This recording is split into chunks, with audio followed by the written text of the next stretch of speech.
for your time today. It's great to see you. This movie is obviously on a massive scale compared to your last one, District 9. What's the biggest challenges going from that movie to this one? Well, it never felt like one challenge, actually. The movie feels like the same way that I made District 9. It just feels like 4 times bigger. So every single crew member was sort of placed under the same amount of pressure because everybody still didn't have enough money. So it's still punching above its weight for its budget. It's just doing it at a greater ratio. Right. Yeah. And the movie District 9 had lesser known cast members compared to this one. Why did this movie need the Matt Damons and the Jodie Fosters to come in? Well, originally Elysium was a little bit of a smaller film, and I'd written it slightly differently, and the scope wasn't quite as grand as it ended up being. And I kind of woke up one morning and I thought that the film should be epic, and there should be a greater cinema effect to it than District 9. And when I realized that, I thought these kind of A-list, really well-known Hollywood stars would reinforce that. It would make it even better. So how do you think you've changed since District 9 to this?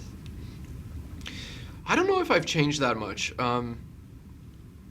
It's everything is really the same. It's the same kind of challenges. It's the same day-to-day process. Everything about it is very similar. You're just doing more of it. I guess if I had to pick something, I'd say that I've become better at communicating with actors, kind of explaining to actors what I'm looking for, and being able to verbalize that a little bit better. Yeah. And Matt obviously looks fantastic in the role. What was it about him specifically that you wanted him to play the lead character? Well, the looks are secondary. I mean, the thing that drew me to him was he's very diverse as an actor, and he has a natural. There's a quality about him that I knew that audience, like cinema goers, would get behind. There's something about Matt that puts you on his side immediately, and the character needed that. Then there's just the obvious talent. There's the way that he would play scenes. I just knew would be really great. And then the added bonus is he's done stuff like the Bourne films, where there's an element of that kind of action in this.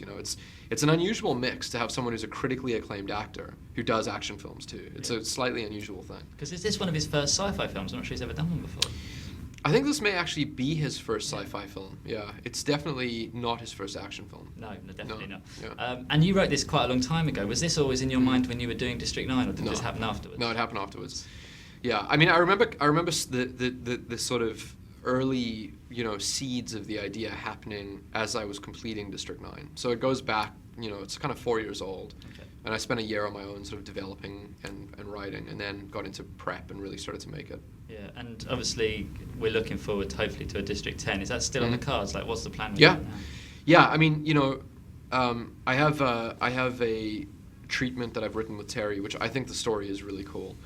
So I have an idea that I want to make, and really what it just comes down to the right time to make it. I already know what my next film is, which is Chappie, and you have to kind of just find the right moment. You can't book 3 years in advance and say I'm doing that, because you never know what you're going to feel like. But I'm pretty confident. Nice one. I've got to wrap up, but Sharlto Copley, obviously we saw him in District 9 and now this. What is it about him that you love so much? I know you've worked together for a long time. Yeah. Well, you'll see. I mean, he's the villain in this film. He's pretty awesome. So there's an unchained, raw, crazy talent to Sharlto that brings something to the movie that's very difficult to replicate with anybody else.